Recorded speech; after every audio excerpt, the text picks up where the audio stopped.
그때의 바리새인과 서기관들이 예루살렘으로부터 예수께 나와 이르되 당신의 제자들이 어찌하여 장로들의 전통을 범하나이까? 떡 먹을 때 손을 씻지 아니하나이까? 대답하여 이르시되 너희는 어찌하여 너희의 전통으로 하나님의 계명을 범하느냐?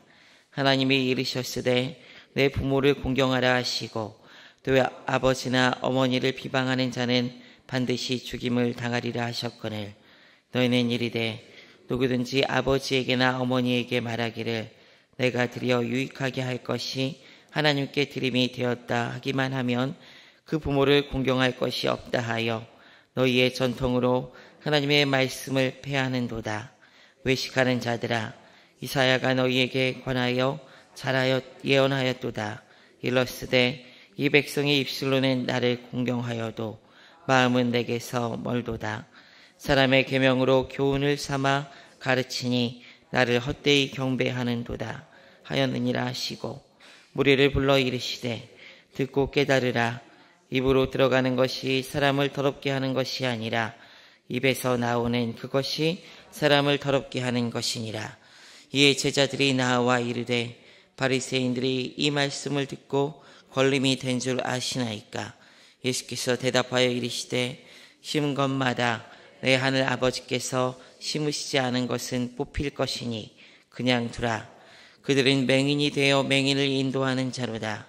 만일 맹인이 맹인을 인도하면 둘이 다 구덩이에 빠지리라 하시니 베드로가 대답하여 이르되 이 비유를 우리에게 설명하여 주옵소서. 예수께서 이르시되 너희도 아직까지 깨달음이 없느냐? 입으로 들어가는 모든 것은 배로 들어가서 뒤로 내버려지는 줄 알지 못하느냐? 입에서 나오는 것들은 마음에서 나니 이것이야말로 사람을 더럽게 하느니라.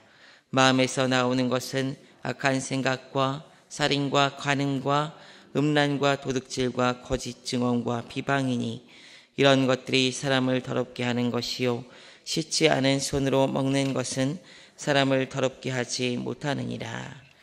우리 32절부터 39절까지 보도록 하겠습니다. 예수께서 제자들을 불러 이르시되 내가 무리를 불쌍히 여기노라. 그들이 나와 함께 있은지 이미 사흘임에 먹을 것이 없도다. 길에서 기진할까 하여 굶겨 보내지 못하겠노라. 제자들이 이르되 광야에 있어 우리가 어디서 이런 무리가 배부를 만큼 떡을 얻으리이까? 예수께서 이르시되 너희에게 떡이 몇 개나 있느냐? 이르되 7개와 작은 생선 2마리가 있나이다 하거늘 예수께서 무리에게 명하사 땅에 앉게 하시고 떡 7개와 그 생선을 가지사 축사하시고 떼어 제자들에게 주시니 제자들이 무리에게 주매 다 배불리 먹고 남은 조각을 7광주리에 차게 거두었으며 먹은 자가 여자와 어린이 외에 4,000명이었더라. 예수께서 무리를 흩어 보내시고 배에 오르사 마가단 지경으로 가시니라. 아멘. 사람은 얼핏 보면 논리적인 것처럼 보이지만 그러나 실제로 그런가라는 의문이 듭니다. 왜냐하면 대부분의 사람은 논리적으로 합리적으로 무언가를 이성적으로 판단해서 결정하기보다는 이미 느낌으로 또 감정으로 결정한 후에 감정적인 사람은 그 감정을 믿고 고집하고 또 이성적이라고 스스로 생각하는 그 사람은 이미 처음에 결정한 후에 그 결정을 뒷받침할 논리적인 근거를 찾는다고 합니다. 정확하고 합리적으로 사고하는 사람은 거의 없다라고 심리학자들은 이야기합니다. 이런 현상을 잘 보여주는 것이 바로 첫 인상입니다. 사람은 누군가 보게 되면 이미 그 사람에 대한 결정을 마음속에 한다는 거예요. 그 사람과 대화해 보기 이전에 들어오는 모습과 걸음걸이 그리고 첫 인상을 보고 나서 몇 초 안에 그 사람에 대한 호감하는 마음이나 비호감하는 어떤 마음들을 갖게 된다는 것입니다. 그래서 마음속으로 이미 결정을 한다는 거예요. 그래서 면접을 보거나 업무적인 만남을 할 때 논리적으로 이 사람의 이야기를 듣고 판단하기보다는 먼저 첫 인상과 분위기로 판단을 하고 그 근거, 그 사람을 뽑아야 되고 그 사람을 내가 가까이 두어야 되는 이유를 말하면서 나중에 찾는다는 것입니다. 사람은 이렇게 이성적이고 합리적이고 논리적이고 싶지만은 사실은 그렇지 못한 경우가 많이 있습니다. 여러분들을 스스로 보았을 때 어떤 사람이라고 생각합니까? 나름대로 합리적이라고 생각하십니까? 대부분은 그렇지 않다는 사실을 좀 인정하셨으면 좋을 것 같습니다. 그런 면에서 대부분의 사람이 대의명분 또 옳고 의로움에 따라 또 합리적으로 판단하여 바른 일을 한다고 하지만 실상 그 명분과 대의명분을 이용하여 개인적인 유익과 이익을 추구하려는 의도가 그 안에 도사리고 있는 경우를 우리는 많이 보게 됩니다. 이것이 바로 죄된 본성에서 나온 인간의 마음이 아닐까라는 생각이 듭니다. 물론 하나님께서는 그런 상황에서도 일하시는 분임을 우리는 잊지 말아야 합니다. 그러나 사람이 이러한 존재임을 또한 우리는 잊지 말아야 합니다. 그래야 우리는 사람을 믿지 않고 사랑할 수 있고 그리고 모든 상황 가운데서 하나님만을 의지할 수 있게 되기 때문입니다. 이런 악한 인간의 본성이 오늘 말씀에서도 우리는 나타남을 보게 됩니다. 오병이어 사건 뒤에 물을 건너 게네사렛 땅에 이르렀을 때 많은 병자를 주님께서 고쳐주시죠.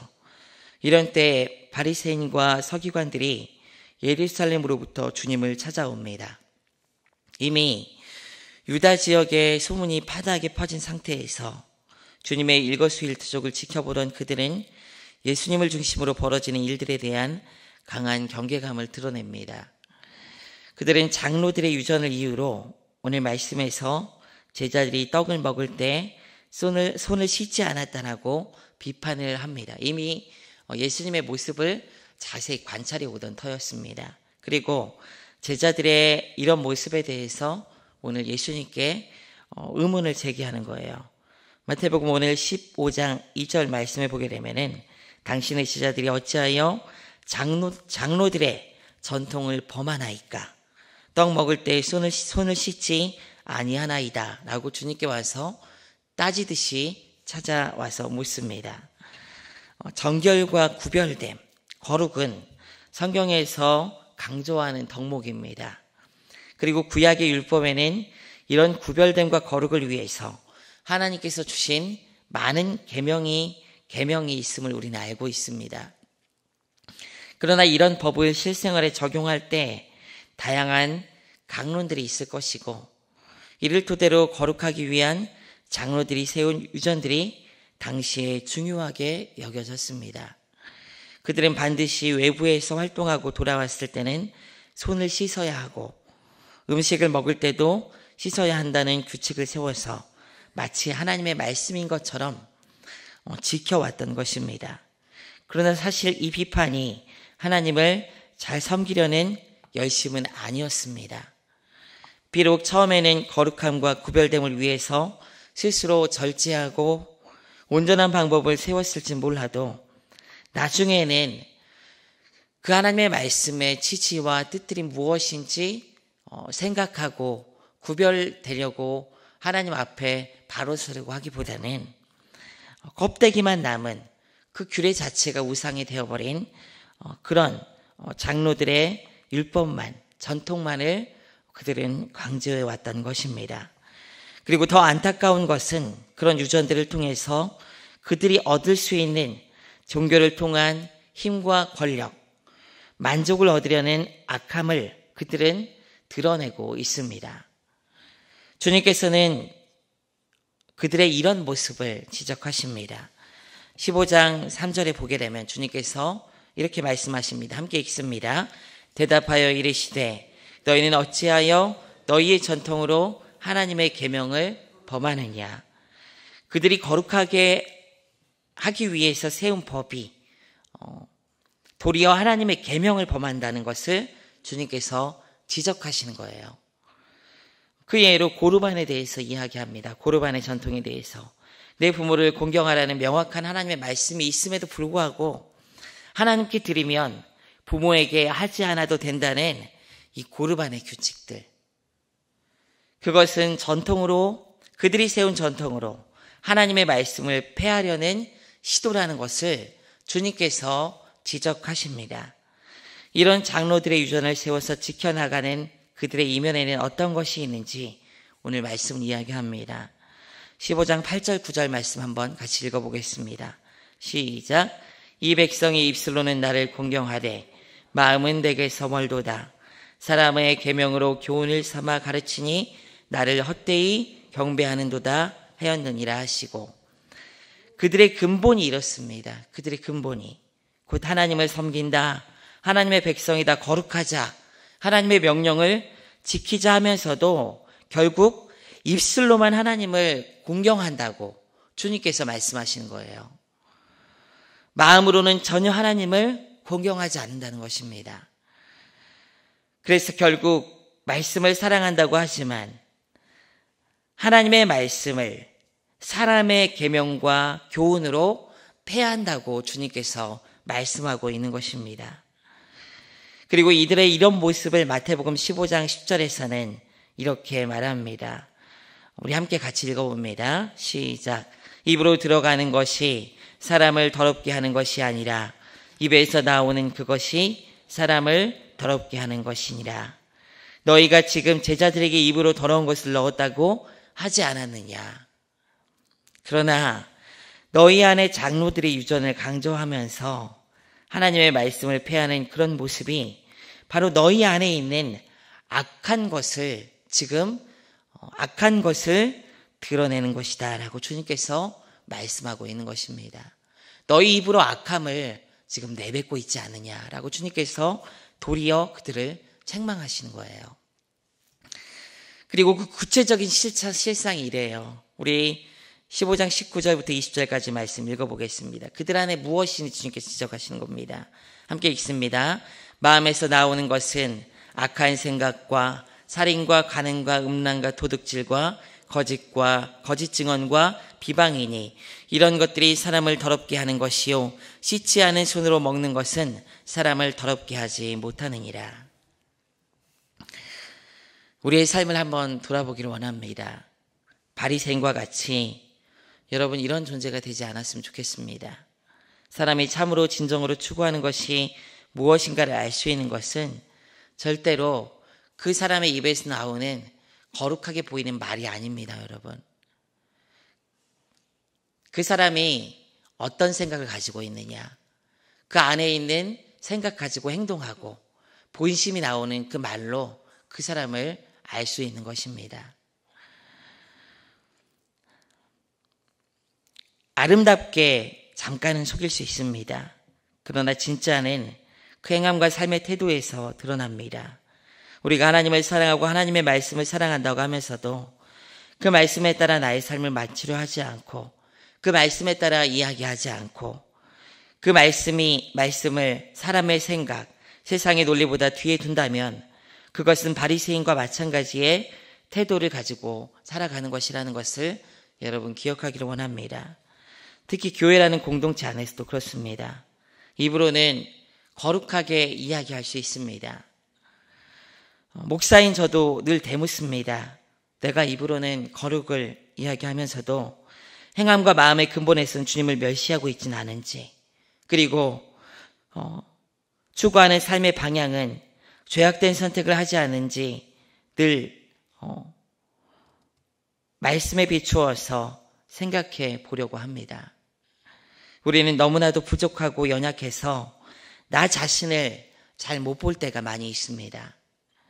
그래서 좋은 말, 이성적으로 좋은 말을 하고 또 이성적으로 생각하고 맞다고 생각하는 것, 거룩하고 아름다운 것이라고 이야기하면서도, 그런 것을 이야기한다고 하면서도, 그렇게 주님을 찬양하고 거룩하게 살아야 한다고 이야기하면서도 정작 자신은 그 말하는 그 내용에 들어가지 못하는 경우를 많이 보게 됩니다.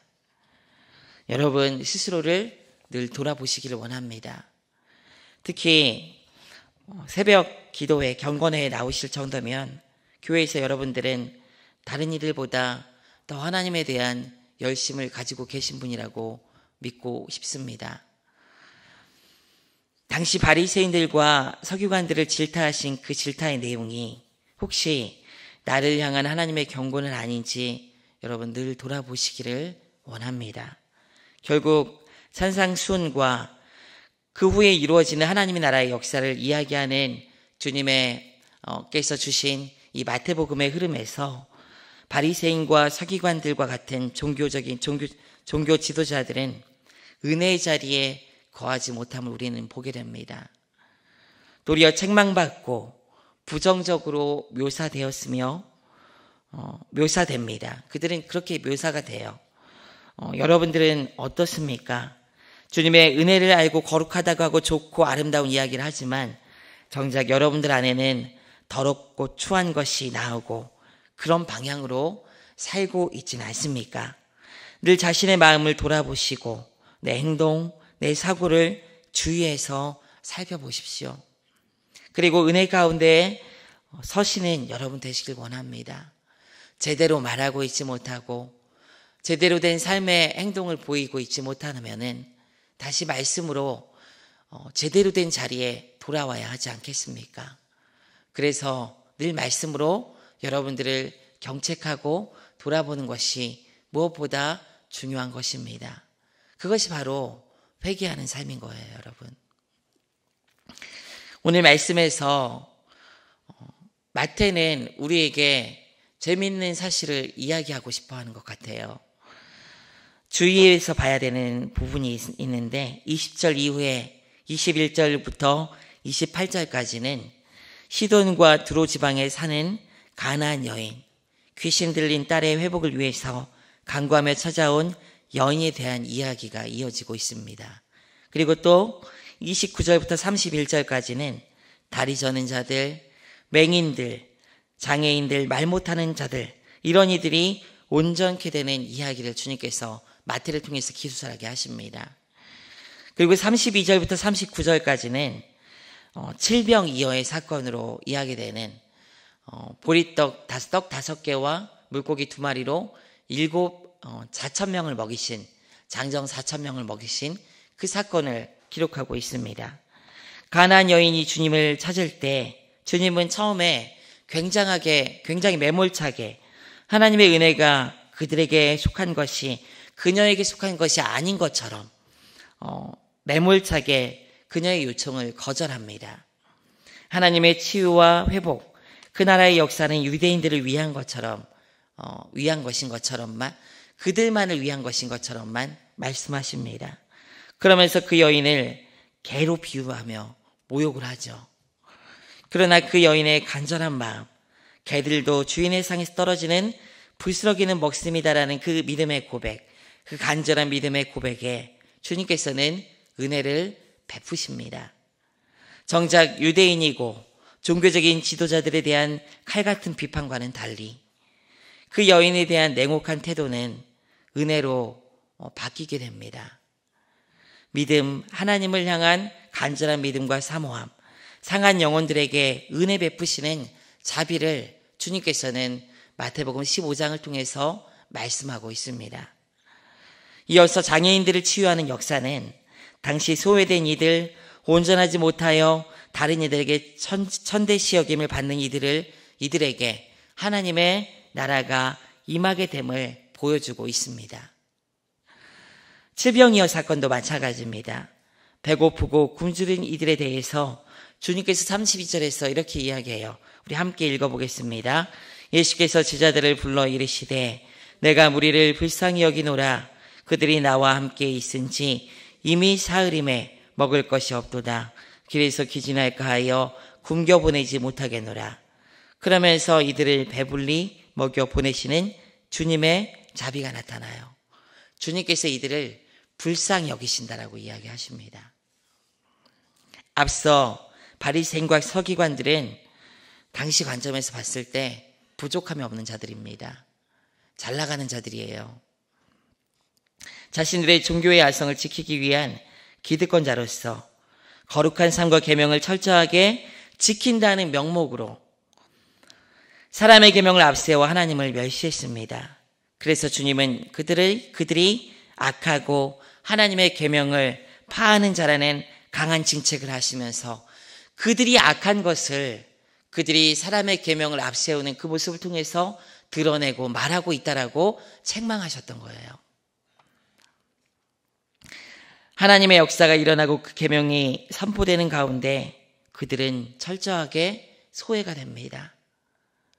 반면 이방 여인, 개로 취급받던 그 불쌍한 여인과 온전하지 못한 자라여 천대시가 여겨졌던 이들, 주님께서 불쌍히 여기신 그 굶주린 그 이들, 그 영혼들, 이들은 주님의 은혜를 입게 됩니다.